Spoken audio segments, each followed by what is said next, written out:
Bom dia, boa tarde, boa noite. Vamos ver aqui um vídeo aqui. Vamos ver o vídeo aqui, uma opinião diferente, né? Uma opinião sobre um ponto de vista diferente sobre a situação de Israel. Um repórter que é ex-repórter da Al Jazeera vai explicar melhor quem que ele é. E vamos assistir aqui o vídeo e a gente vai comentando e vai falando um pouquinho. Não esqueça, aqui é o canal Eduardo Balbina. Curte, compartilha, se inscreve no canal. Aí, se você gostar do vídeo, compartilha, manda para outras pessoas. Vamos lá. Madrugada para vocês. Ela conversou com um dos maiores... Esquecendo que eu estou no ICL Notícias aqui, o canal do Eduardo Moreira. Especialistas nesse conflito que tem no mundo é o Ramzi Barouk. Ele é presidente do Fórum Al-Sharq, uma rede independente dedicada ao desenvolvimento de estratégias de longo prazo, justiça social e prosperidade econômica do povo do Oriente Médio. Ramzi é palestino, escritor e jornalista, já foi diretor da Al Jazeera, uma das mais importantes redes de comunicação do mundo. Ele deu essa entrevista com exclusividade para a Heloísa Vilela, que a gente vai acompanhar juntos agora. Vamos assistir.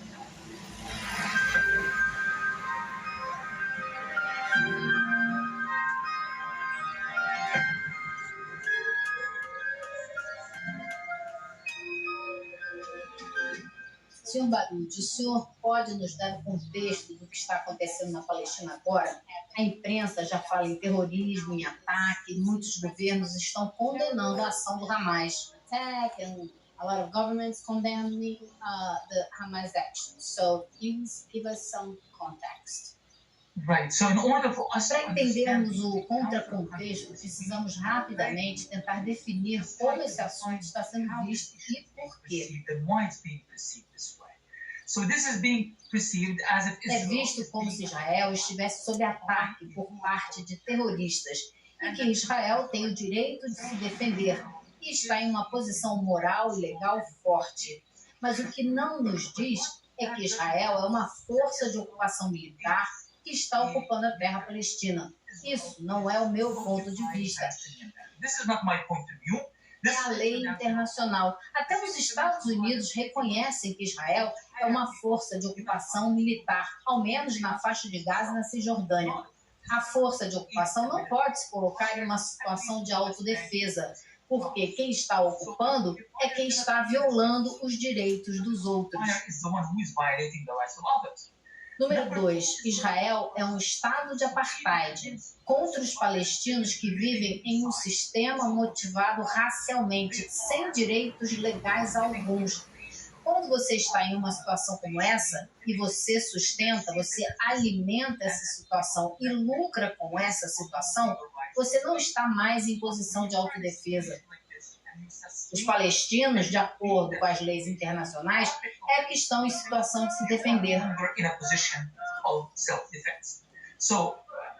Mas esses não são palestinos atuando dentro da faixa de Gaza ou na Cisjordânia.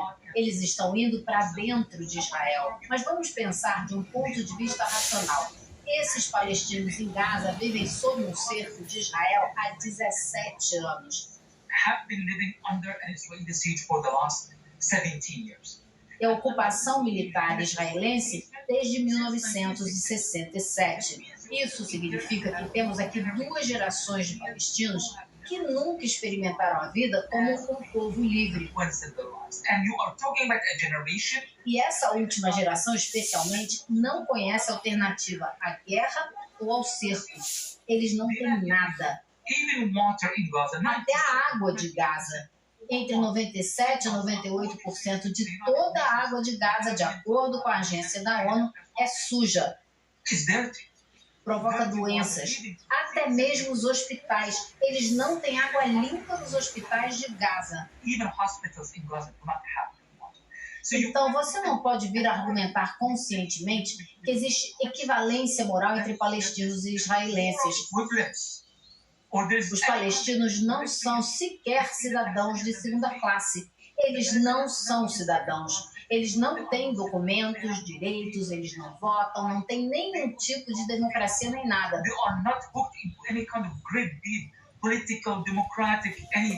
Eles estão vivendo nas margens da humanidade, sob um regime de apartheid, que é financiado pelos Estados Unidos e pelos países europeus. and by Europeans. And business as usual. But for example, I'll give you an example. Por exemplo, Israel usa todas as suas guerras contra Gaza, cada uma delas. Depois, Israel faz uma feira de armas e mostra as que foram usadas contra os palestinos que vivem sob cerco em Gaza e apresentam vídeos nessas feiras Under siege in Gaza. And they show videos in these expos. para mostrar quão efetivas, precisas, maravilhosas, explosivas essas armas são. Os palestinos são parte de uma experiência, uma experimentação. E aí a gente se pergunta, aonde está a consciência da humanidade? Mas sabe o quê? O mundo compra essas armas. Who buy these weapons? Israel hoje é o 7º ou 8º exportador de armas do mundo. In terms of the world's weapons exporters. And all Muitas dessas armas são promovidas como sendo antiterror ou para a segurança. Essas armas são vendidas em muitas partes do mundo, incluindo países da África, países que não precisam de armas. need weapons. So Esse é o contexto. E surpreendeu todo mundo, porque é a primeira vez que se vê essa mudança de paradigma. Ninguém nunca esperou. Por isso estamos perplexos, expected or experienced. This is why many of us are baffled. porque não existe histórico ou referência alguma para o que está acontecendo. Of this ever happening. Que consequências o senhor espera agora? Qual o próximo passo? Sabemos que a reação vai ser muito forte. But do you think that kind of action? Mas o senhor acredita que essa ação pode provocar pressão dentro de Israel, a ponto dos israelenses pressionarem o governo para negociar com os palestinos? Vou te dizer por que os palestinos escolheram esse momento para fazer o que fizeram e o que eles querem. I will tell you Escolheram esse momento porque os Estados Unidos estão exaustos militarmente. because the US is exhausted military. Por causa da Ucrânia?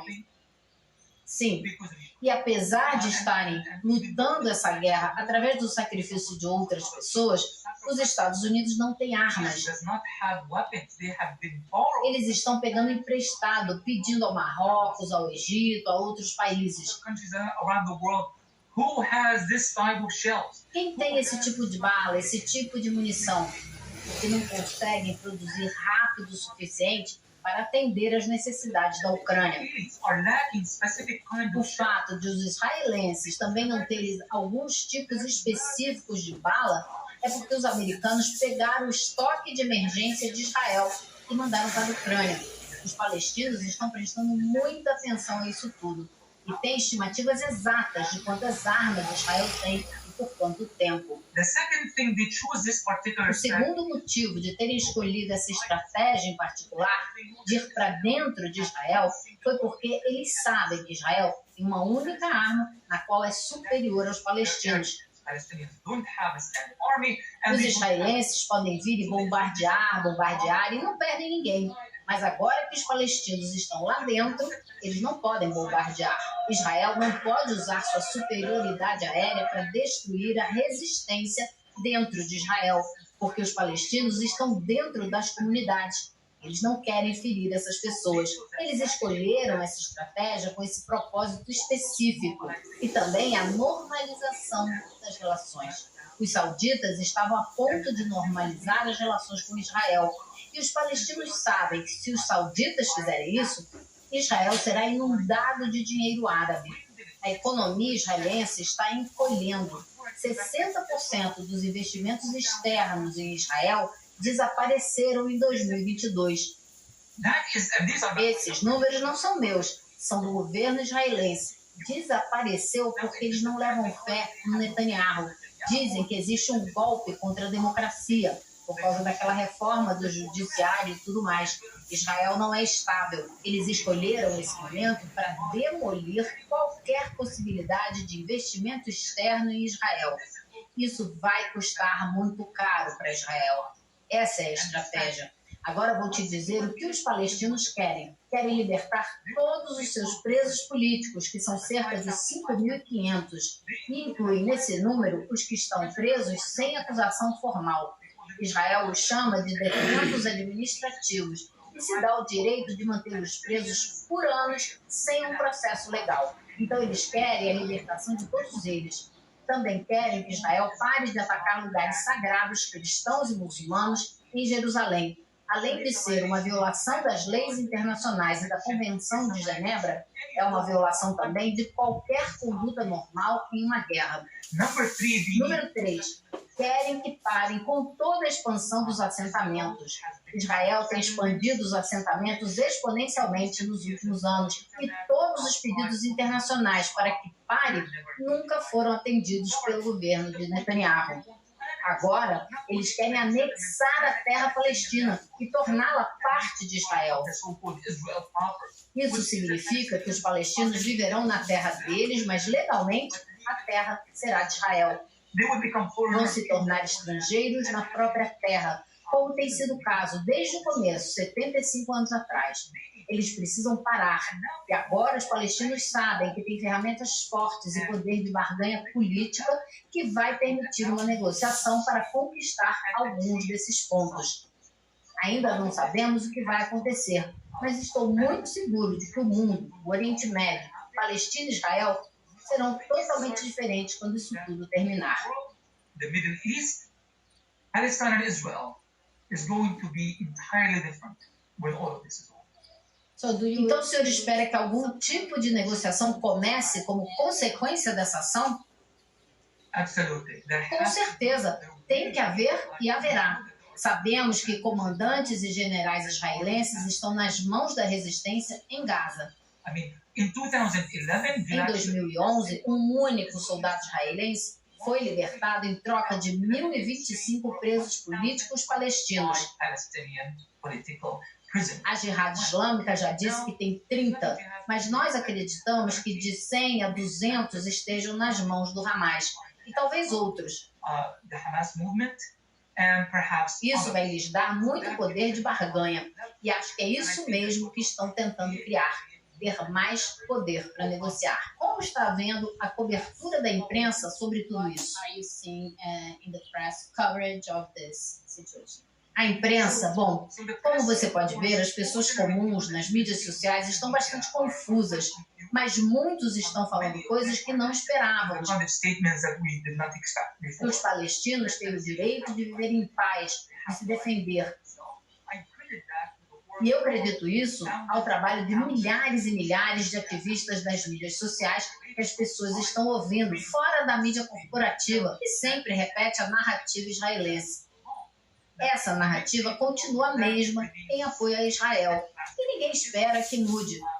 Porque não se trata de despertar a consciência moral. Nenhuma mídia corporativa que é financiada por muito dinheiro, que vem de empresas, da indústria das armas e governos, vai vir e dizer, espera aí, isso está errado. Que estamos apoiando Israel. Isso não vai acontecer. Mas acho que a pergunta é, eles vão se tornar irrelevantes no longo prazo? Estamos criando um tipo de momento, usando métodos alternativos de comunicação, especialmente com a geração mais nova de hoje, que vão marginalizar a mídia que definiu a percepção global sobre a Palestina e os palestinos ao longo dos anos.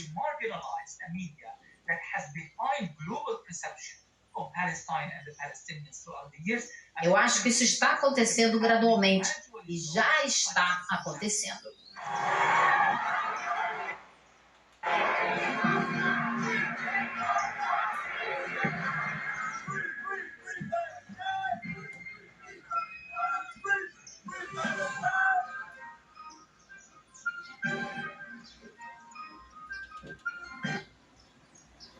É isso aí, gente. Eu não falei muito, eu não falei pelo meio aí, porque eu acho que a reportagem é muito boa, né? A reportagem mesmo, sozinha, fala muita coisa, né?